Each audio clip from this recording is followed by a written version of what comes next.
Question number 1 जो कि बेहद ही इंपॉर्टेंट है, यहाँ से 2 से 3 क्वेश्चंस बनते हैं। कह रहा है कि भारत के पूर्वी तट पर सबसे प्राकृतिक बंदरगाह कौन सा है, पहला क्वेश्चन। दूसरा क्वेश्चन बनता है कि सबसे गहरा बंदरगाह कौन सा है। तीसरा क्वेश्चन बनता है कि यह किस चट्टान के पीछे स्थित है जो कि अब तक सुरक्षित है।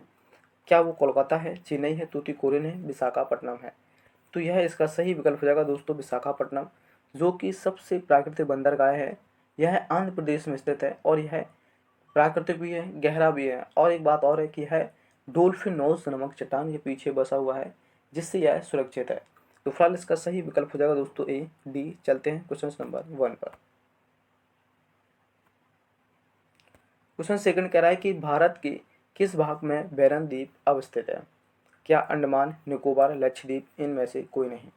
एक क्वेश्चन और पूछा जाता है कि भारत का एकमात्र सक्रिय ज्वालामुखी कौन सा है। तो भारत का एकमात्र सक्रिय ज्वालामुखी बैरन ज्वालामुखी है, जो कि कई बार एग्जाम में क्वेश्चन ट्रेन करता है। अगर हम बात कर लेते हैं कि यह कहाँ स्थित है, तो यह अंडमान में स्थित है। फिलहाल इसका सही विकल्प हो जाएगा दोस्तों ए। चलते हैं नेक्स्ट क्वेश्चन की ओर। क्वेश्चन थर्ड कह रहा है कि शुद्ध जल का पीएच मान क्या होता है। 6, 7, 8, 9 क्वेश्चन और भी बनते हैं पीएच मान को लेकर।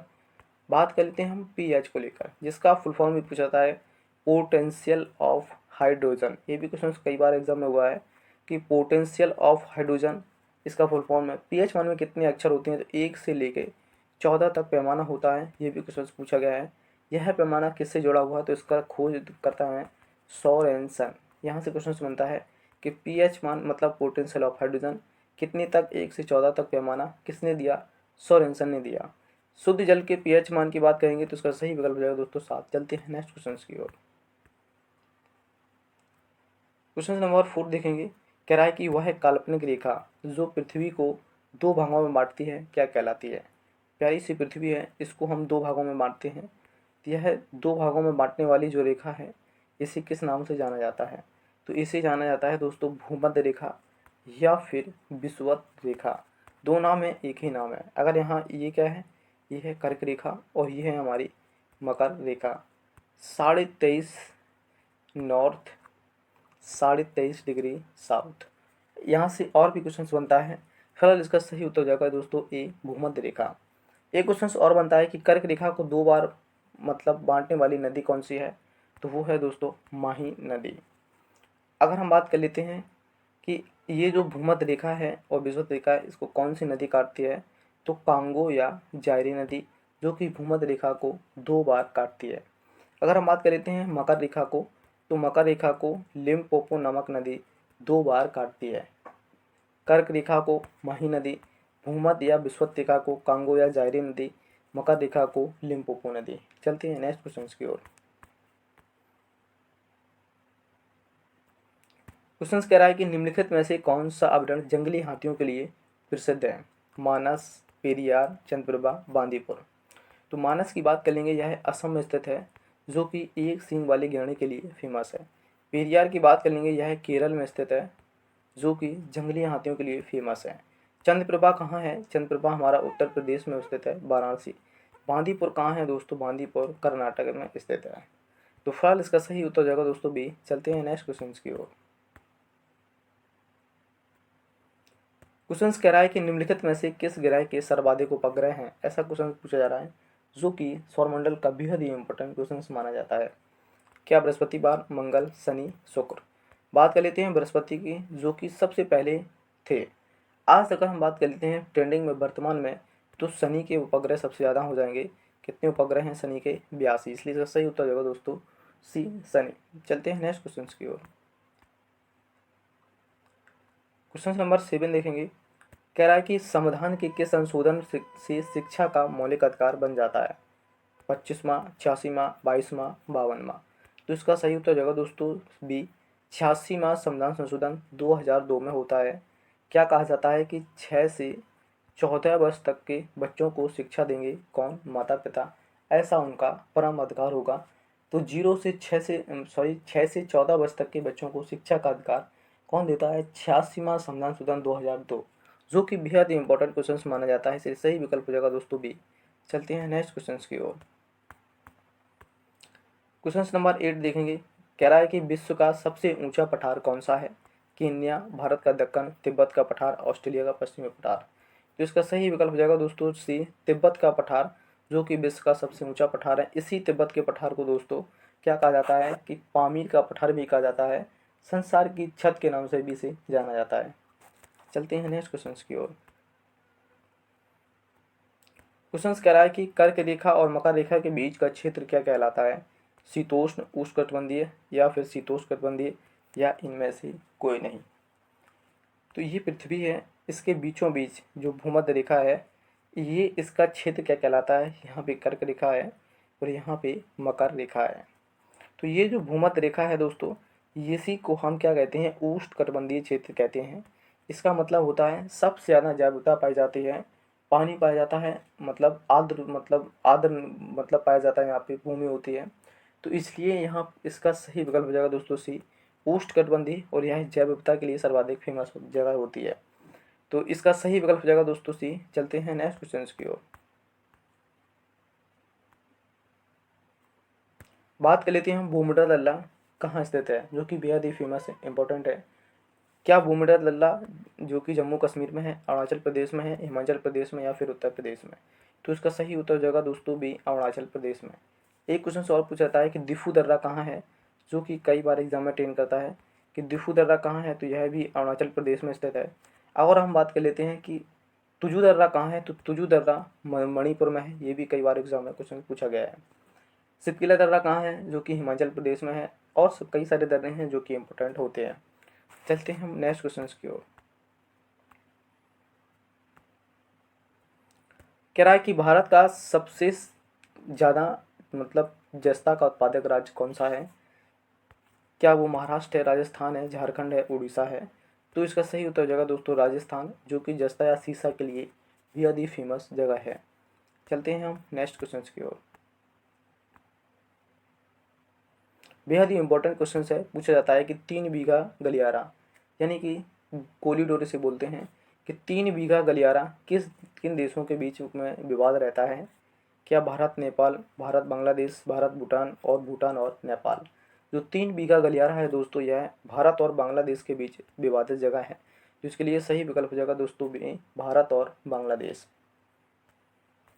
क्वेश्चन नंबर 13 देखेंगे दोस्तों। कह रहा है कि विश्व की सबसे लंबी पर्वतीय श्रृंखला कौन सी है? Himachal, Rockies, Andes, Ural? तो इसका सही विकल्प हो जाएगा दोस्तों सी, एंडीज सबसे लंबी पर्वत श्रृंखला है। चलते हैं हम नेक्स्ट क्वेश्चन की ओर। क्वेश्चन नंबर 14 देखेंगे दोस्तों। कह रहा है कि निम्नलिखित में से कौन सा अनुच्छेद राष्ट्रपति और प्रधानमंत्री के बीच समुचित ढंग से परिभाषित करता है? यानी कि राष्ट्रपति प्रधानमंत्री से किसी भी प्रकार की सलाह ले सकता है, कुछ भी उनसे पूछ सकता है, ऐसा प्रावधान किस अनुच्छेद में किया गया है? 53, 74, 75, 78? तो इसका सही विकल्प हो जाएगा दोस्तों 74, 78 में ऐसा प्रावधान किया गया है। राष्ट्रपति की अनुच्छेद की बात करते हैं तो राष्ट्रपति के तहत 52 के तहत एक राष्ट्रपति होगा, 75 के तहत एक प्रधानमंत्री होगा। तो ये भी आर्टिकल याद रख सकते हैं। चलते हैं हम नेक्स्ट क्वेश्चन की ओर। क्वेश्चन कह रहा है कि भारत में जिप्सम का सर्वाधिक उत्पादक राज्य कौन सा है? गुजरात, राजस्थान, मध्य प्रदेश, झारखंड? तो इसका सही उत्तर हो जाएगा दोस्तों बी, राजस्थान। चलते हैं हम नेक्स्ट क्वेश्चन की ओर। बेहद ही इंपॉर्टेंट क्वेश्चन है दोस्तों, लेकिन कई बार कन्फ्यूजन रहता है। आज थोड़ी सी कोशिश करेंगे कि आप कन्फ्यूजन में ना हो। तांबा, जस्ता, जस्ता टिन, तांबा टिन और जस्ता। तो पीतल जो है एक मिश्र धातु है या किन 2 धातुओं से मिलकर बना है? ऐसा क्वेश्चन कई बार एग्जाम में टेन करता है, और विकल्प भी ऐसे होते हैं कि हम कन्फ्यूजन में रहते हैं। तो जस्ता और जो तांबा, और क्या जस्ता है या फिर तांबा और टिन है, ये दोनों विकल्प बेहद ही इंपॉर्टेंट हैं, कहीं ना कहीं एग्जाम में टेन करते हैं। तो तांबा और इसको जस्ता को हम जिंक भी बोलते हैं, ये भी विकल्प में रहता है। तो तांबा या जस्ता एक ही बात है, तो ये बनता है दोस्तों पीतल। तांबा और टिन दोस्तों ये बनता है तुम्हारा कांसा। तो अब ये कई बार एग्जाम में टेन करता है कि पीतल के धातु से मिलकर बनता है, तो तांबा तो रहता ही है दोस्तों, यहाँ जुड़ जाता है कौन? जस्ता या जिंक। तो फिलहाल इसका सही उत्तर हो जाएगा दोस्तों ए। चलते हैं हम नेक्स्ट क्वेश्चन के लिए। क्वेश्चन कह रहा है कि आपातकाल के समय राज्य विधानसभा की अवधि बढ़ाई जा सकती है, ऐसा किसके अंतर्गत होता है? ऐसा पावर किसके पास है? भारत के राष्ट्रपति द्वारा, राज्यपाल के द्वारा, राज्य विधानमंडल द्वारा, संसद द्वारा। किसी भी राज्य की विधानसभा की अवधि को बढ़ाना है तो यह पावर दोस्तों संसद के पास होती है। इसलिए फिलहाल दोस्तों इसका सही विकल्प हो जाएगा दोस्तों डी, संसद। अगर हम कुछ अनुच्छेद जो कि कई बार एग्जाम अटेंड करते हैं उनको हम याद कर लेते हैं, जैसे संसद अगर हम बात कर लेते हैं इसका आर्टिकल 79, राज्यसभा दोस्तों 80, लोकसभा दोस्तों 81। ये कई बार एग्जाम में पूछे जाते हैं, आर्टिकल हम याद कर सकते हैं। क्वेश्चन नंबर 18 देखेंगे, कह रहा है कि वायुमंडल में प्रकाश के विसरण का क्या कारण है? हीलियम, धूलकण, जलवाष्प या फिर कार्बन डाइऑक्साइड। तो जो धूलकण हैं दोस्तों यह वायुमंडल में प्रकाश के विसरण का कारण बनते हैं। और क्वेश्चन पूछा जाता है कि वायुमंडल में सबसे ज़्यादा गैस कौन सी पाई जाती है? तो 78% दोस्तों नाइट्रोजन पाई जाती है। यह भी एग्जाम में अटेंड करता है कि 78% दोस्तों क्या है? नाइट्रोजन है। लगभग 20% के समथिंग हमारी ऑक्सीजन पाई जाती है। तो इसका सही उत्तर जाएगा दोस्तों बी। चलते हैं हम नेक्स्ट क्वेश्चन की ओर। क्वेश्चन नंबर 19 कह रहा है कि गुलाबी नगर और पूर्व का पेरिस किसे कहा जाता है? ये भी तो हम सभी जानते हैं। अगर हम बात कर लेते हैं पूर्व का पेरिस किसे कहा जाता है तो थोड़ा सा कन्फ्यूजन होगा। इसलिए गुलाबी नगर सभी जानते हैं कि कौन है? जयपुर है। इसी को पूर्व का पेरिस भी कहा जाता है। तो इसका सही उत्तर जाएगा दोस्तों सी, जयपुर। एक क्वेश्चन और पूछा जाता है कि पूर्व का सिराज किसे कहते हैं? तो पूर्व का सिराज के नाम से जो फेमस है, पूर्व का सिराज, ये इसको कहा जाता है जौनपुर को। ये भी कई बार एग्जाम में पूछा गया है कि पूर्व का सिराज किसे कहा जाता है? तो जौनपुर को कहते हैं। चलते हैं हम नेक्स्ट क्वेश्चन की ओर। बेहद ही इंपॉर्टेंट क्वेश्चन है दोस्तों, कई बार एग्जाम में छपा है कि किस मुस्लिम शासक ने जजिया कर ब्राह्मणों से वसूल किया था? ऐसा कौन सा शासक था जिसने पहली बार ब्राह्मणों से जजिया कर वसूला था? बलबन, फिरोज शाह तुगलक, अलाउद्दीन खिलजी, सिकंदर लोदी। तो इसका सही उत्तर जाएगा दोस्तों बी, फिरोज शाह तुगलक, जिसने ब्राह्मणों पर सबसे पहले जजिया कर को वसूल किया था। चलते हैं हम नेक्स्ट क्वेश्चन की ओर। क्वेश्चन नंबर 21 कह रहा है कि वायुमंडल मुख्यतः गर्म होता है सूर्य के सीधी किरणों से, पृथ्वी के विकिरण द्वारा, पृथ्वी के अंदर ऊष्मा से, पृथ्वी के घर्षण द्वारा। तो इसका सही विकल्प हो जाएगा दोस्तों पृथ्वी के विकिरण द्वारा वायुमंडल मुख्यतः गर्म होता है। चलते हैं हम नेक्स्ट क्वेश्चन की ओर। क्वेश्चन नंबर 22 देखेंगे, काली मिट्टी किस फसल की खेती के लिए सर्वाधिक उपयोगी होती है? गेहूं, जूट, चावल, कपास। तो इसका सही उत्तर हो जाएगा दोस्तों डी, कपास। काली मिट्टी से ढेर सारे क्वेश्चंस बनते हैं, आइए समझते हैं। पहला क्वेश्चन यही बनता है कि काली मिट्टी को किस नाम से जाना जाता है? तो काली मिट्टी को हम रेगोर या फिर चनोजा मिट्टी के नाम से जानते हैं। इसका काला रंग किसके कारण होता है? तो काला रंग टिटेनीफेरस नामक अम्लीय के कारण इसका रंग काला होता है। बात कर लेते हैं इसका काला रंग किसके कारण होता है? टिटेनीफेरस के कारण ये काली होती है।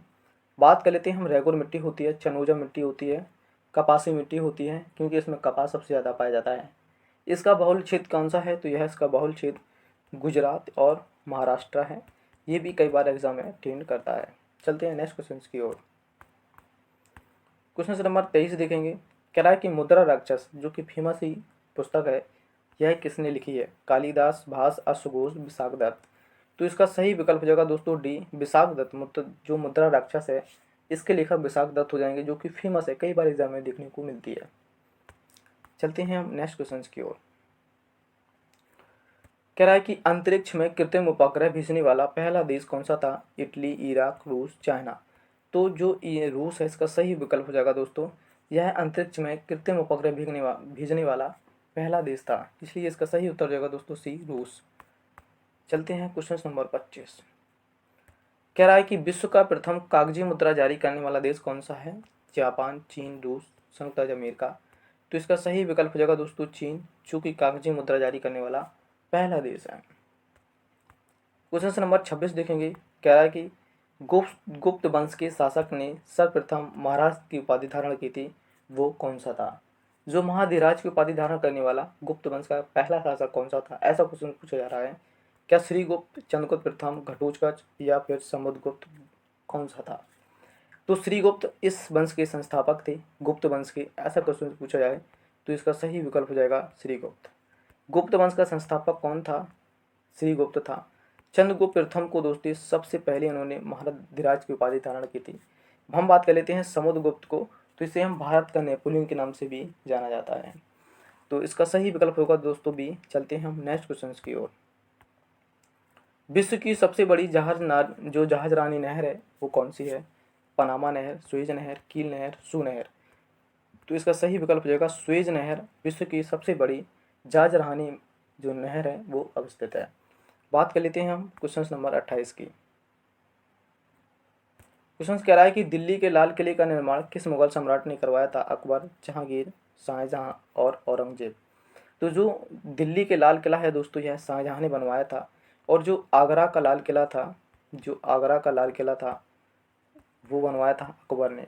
तो ये भी याद रख सकते हैं कि दिल्ली के लाल किला को बनवाने वाला मुगल सम्राट कौन था? तो वो था शाहजहां, जिसने शराब पर प्रतिबंध लगाया था। ऐसा भी क्वेश्चन कई बार एग्जाम में देखने को मिलता है।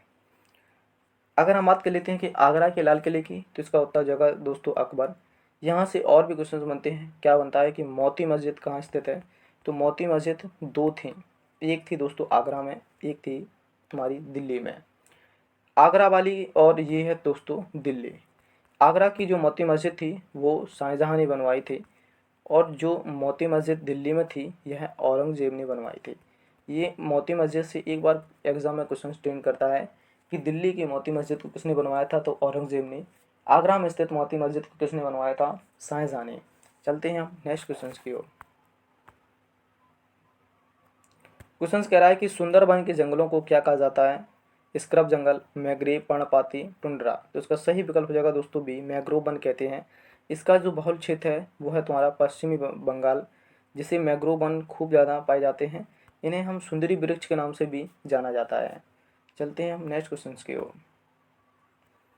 क्वेश्चन नंबर 30 कह रहा है कि किस राज्य में सबरीमाला जो मंदिर है वो अवस्थित है? आंध्र प्रदेश, तमिलनाडु, केरल या फिर कर्नाटक। तो जो सबरीमाला मंदिर है वो केरल में स्थित है। तमिलनाडु से बात कर लेते हैं हम। क्या बात करते हैं कि मदुरै, एक शहर है मदुरै, जहाँ पे मीनाक्षी मंदिर स्थित है। कई बार एग्जाम में अटेंड करता है। क्या कहा जाता है कि मीनाक्षी मंदिर कहाँ अवस्थित है? तो यह मदुरै में है। और मदुरै कहाँ है? तमिलनाडु में। तमिलनाडु को दोस्तों मतलब कहा जाता है कि मंदिरों का शहर के नाम से भी इसको उपमा दी गई है। और जो यह मंदिर है मीनाक्षी मंदिर, यह मदुरै में है। यह किस नदी के तट पर बसा हुआ है? तो यह बैगई नदी के तट पर बसा हुआ है। ये भी कई बार एग्जाम अटेंड करता है कि जो मीनाक्षी मंदिर है यह कहाँ है? तो मदुरै में है। कहाँ है मदुरै? तमिलनाडु में। तमिलनाडु को मंदिरों का शहर की नामक संज्ञा दी गई है। और जो मीनाक्षी मंदिर है यह किस नदी के तट पर बसा हुआ है? तो यह बैगई नदी के तट पर बसा हुआ है। तो चलते हैं, फिलहाल इसका सही उत्तर होगा दोस्तों C, Kerala. Question number 31। Question number 31 कह रहा है कि 500 से अधिक रजवाड़ों को, जो देसी रजवाड़े थे, इनको भारत में विलय के लिए उत्तरदायी माना जाता है। मतलब छोटी छोटी टुकड़ियों को एक करने वाली महापुरुष कौन सी थी? क्या के.एम. मुंशी, अम्बेडकर जी, सरदार बलदेव या वल्लभ भाई पटेल। तो इसका सही उत्तर जाएगा दोस्तों डी, सरदार वल्लभ भाई पटेल, जिन्हें एकता के लिए जाना जाता है। सभी रजवाड़ों को एक किया था, इसलिए इसका सही विकल्प हो जाएगा दोस्तों डी। चलते हैं नेक्स्ट क्वेश्चन की ओर। क्वेश्चन नंबर 32 देखेंगे। कह रहा है कि भारत में स्वच्छ जलीय मछली का सबसे बड़ा उत्पादक राज्य कौन सा है? मछलियाँ तो हर जगह पाई जाती हैं, लेकिन क्वेश्चन पूछा रहा है कि सबसे ताज़ी मछली के लिए कौन सा राज्य फेमस है? क्या वो पश्चिम बंगाल, केरल, महाराष्ट्र, तमिलनाडु। तो फिलहाल इसका सही विकल्प हो जाएगा दोस्तों ए, पश्चिम बंगाल, जो कि ताज़ी मछलियों के लिए फेमस जगह है। बात चलते हैं हम नेक्स्ट क्वेश्चन की ओर। क्वेश्चन नंबर 33 देखेंगे कि विश्व का सबसे बड़ा द्वीप कौन सा है? New Zealand, Sri Lanka, Greenland, Madagascar. तो इसका सही विकल्प हो जाएगा दोस्तों ग्रीनलैंड, जो कि डेनमार्क के अधीन है। तो अगर एक क्वेश्चन पूछा था कि डेनमार्क किस लिए फेमस है, तो दूध के लिए फेमस है। तो यह डेनमार्क का पार्ट है कौन? ग्रीनलैंड, जो कि सबसे बड़ा द्वीप माना जाता है। चलते हैं हम क्वेश्चन नंबर 34 पर।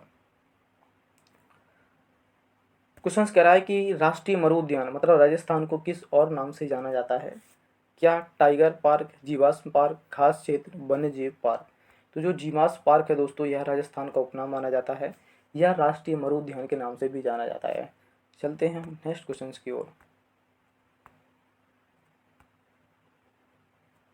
क्वेश्चन नंबर 35 देखेंगे।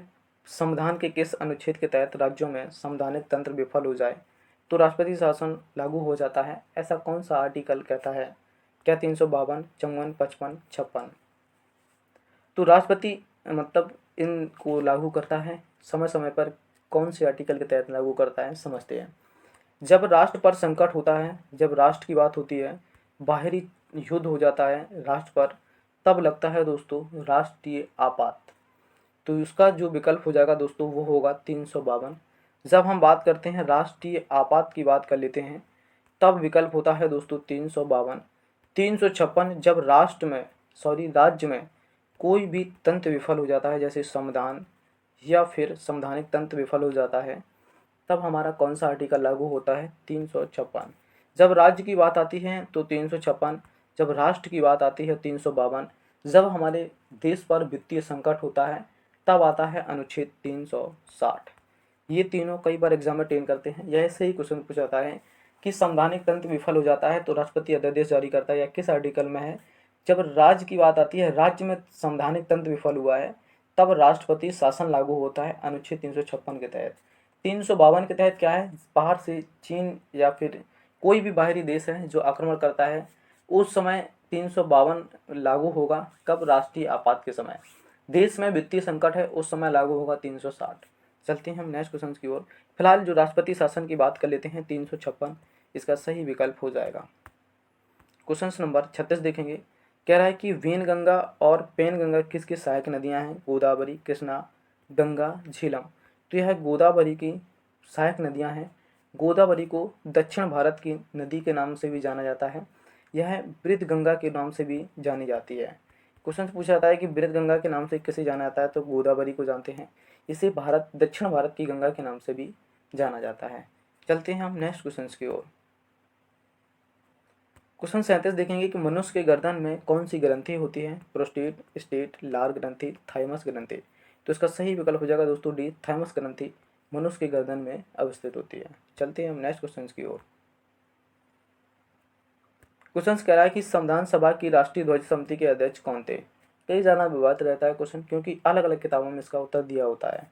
जो राष्ट्रीय ध्वज समिति थी, क्या राजेंद्र प्रसाद, JB कृपलानी, पंडित गोविंद मालवीय या फिर जवाहरलाल नेहरू?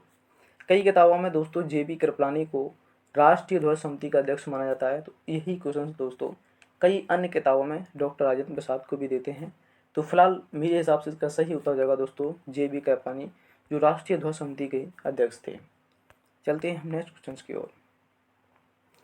क्वेश्चन कह रहा है कि भारत में अंग्रेजी शिक्षा की शुरुआत किसने की? मतलब अंग्रेजी शिक्षा का जनक किसे माना जाता है? Lord Dalhousie, Lord Mountbatten, Lord Macaulay, Lord William Bentinck. तो लॉर्ड मैकाले को दोस्तों अंग्रेजी शिक्षा का जनक माना जाता है। फिलहाल इसका सही उत्तर जाएगा दोस्तों सी। चलते हैं हम नेक्स्ट क्वेश्चन की ओर। क्वेश्चन कह रहा है कि भारत के पश्चिमी समुद्री तट पर वर्षा किस मानसून से होती है? ये हमारा जो कि पूर्वी तट है और ये हमारा पश्चिमी तट है। ये हमारा है उत्तर, ये है दक्षिण, ये है पूरब, ये है पश्चिम। तो जो पूर्वी तट है और ये पश्चिमी तट है, बात पूछी जा रही है पश्चिमी तट की। तो किस मानसून से वर्षा आती है? उत्तर पूरब, उत्तर पश्चिम, दक्षिण पूरब, दक्षिण पश्चिम। तो दक्षिण पूरब मानसून से दोस्तों पश्चिम में वर्षा आती है। सबसे पहले यहीं केरल में बारिश होती है, 1 जून के समथिंग बारिश होती है। किस मानसून से आती है? दक्षिण पूरब मानसून से आती है। तो फिलहाल इसका सही उत्तर जाएगा दोस्तों सी। चलते हैं हम नेक्स्ट क्वेश्चन की ओर। क्वेश्चन कह रहा है कि भारत का नेपोलियन किसे कहा जाता है? बिंबिसार, अजातशत्रु, समुद्रगुप्त, अशोक। तो इसका सही उत्तर जाएगा दोस्तों सी, समुद्रगुप्त। भारत का नेपोलियन किसे कहा जाता है? समुद्रगुप्त को। एक क्वेश्चन और यही पूछा जाता है कि ईरान का नेपोलियन किसे कहा जाता है? तो ईरान का नेपोलियन कहा जाता है नादिर शाह को। ये नादिर शाह को ईरान का नेपोलियन की संज्ञा कब दी जाती है? जब ये शाहजहाँ का मयूर सिंहासन लूट कर ले जाता है, तभी क्वेश्चन बनता है कि ईरान का नादिर शाह किसे कहा जाता है? तो ईरान का जो नेपोलियन था वो नादिर शाह को कहा जाता है। चलते हैं हम नेक्स्ट क्वेश्चन की ओर। क्वेश्चन कह रहा है कि निम्नलिखित में से किसे शुक्र कहा जाता है? Pluto, Jupiter, Venus, Mars. Mars मंगलवार है, वीनस शुक्रवार है। तो फिलहाल इसका सही उत्तर जाएगा दोस्तों वीनस। चलते हैं हम नेक्स्ट क्वेश्चन की ओर। क्वेश्चन पूछा जा रहा है कि कुचिपुड़ी नृत्य राज्य किससे संबंधित है? जो कि कई बार एग्जाम में टेन करता है। कुचिपुड़ी किस राज्य से संबंधित है?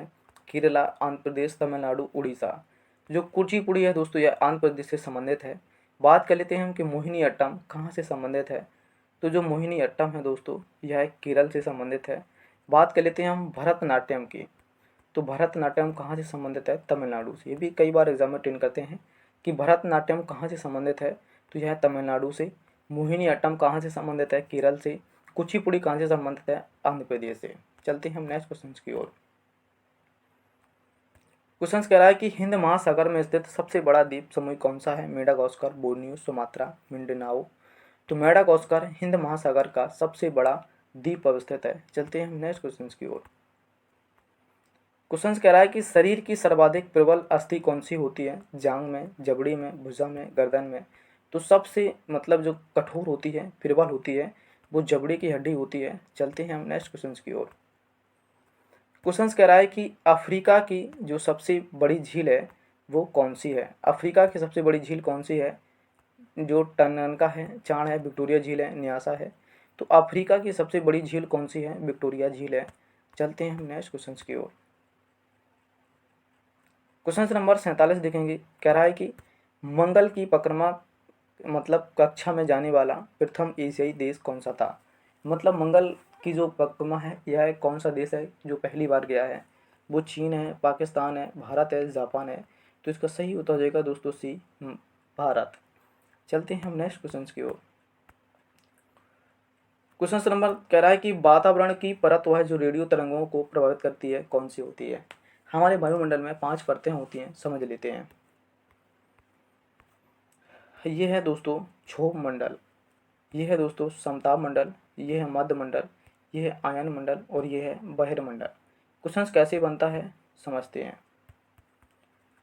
क्षोभ मंडल सभी मौसमी घटनाएं जैसे आंधी, तूफान, वर्षा, ओलावृष्टि, जेट स्ट्रीम, पवनें सभी कहाँ चलती हैं? क्षोभ मंडल में।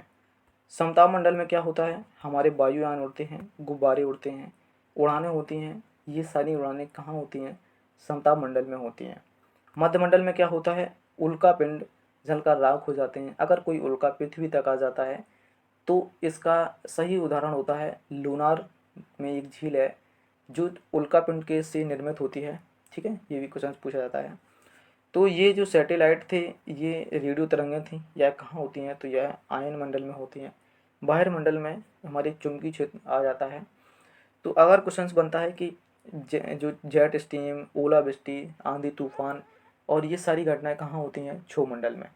समताप मंडल से क्वेश्चन बनता है, क्या बनता है कि वायुयान और फिर गुब्बारा ये कहाँ उड़ाए जाते हैं? तो समताप मंडल में। मध्य मंडल में उल्का पिंड जलकर राख हो जाते हैं। रेडियो तरंगें ये सारी घटनाएं कहाँ होती हैं? आयन मंडल में। इसलिए इसका सही विकल्प हो जाएगा दोस्तों सी, आयन मंडल। चलते हैं क्वेश्चन नंबर 49। कह रहा है कि संविधान निर्माण करने वाला प्रथम देश कौन सा था? भारत, अमेरिका, रूस, चीन। तो सबसे पहले संविधान को किसने बनाया था? अमेरिका ने। अगर यही बात कर लेते हैं कि सबसे बड़ा लिखित संविधान किस देश का है, तब विकल्प हो जाएगा दोस्तों भारत का। तो फिलहाल इसका सही उत्तर हो जाएगा दोस्तों बी, अमेरिका। चलते हैं हम नेक्स्ट क्वेश्चन की ओर। इस सेशन का दोस्तों अंतिम क्वेश्चन था। मैंने पूरी वीडियो में लाइक, शेयर, सब्सक्राइब के बारे में मैं बात नहीं करता हूँ क्योंकि आप सभी लोगों का समय बेहद ही कीमती है। जावा और सुमात्रा द्वीप जो हैं देश या किस अवस्थित हैं? फिलीपींस, न्यूजीलैंड या इंडोनेशिया, जापान। तो यह इंडोनेशिया में अवस्थित हैं। कौन से? जावा और सुमात्रा द्वीप समूह। तो प्लीज़ जो भी साथी नए हैं तो चैनल को सब्सक्राइब कर लें, बेल आइकन को प्रेस कर लें ताकि आने वाला वीडियो समय से मिल सके। आज के लिए इतना पर्याप्त है दोस्तों। तब तक आप अपना और अपना ख्याल रखें दोस्तों। जय हिंद।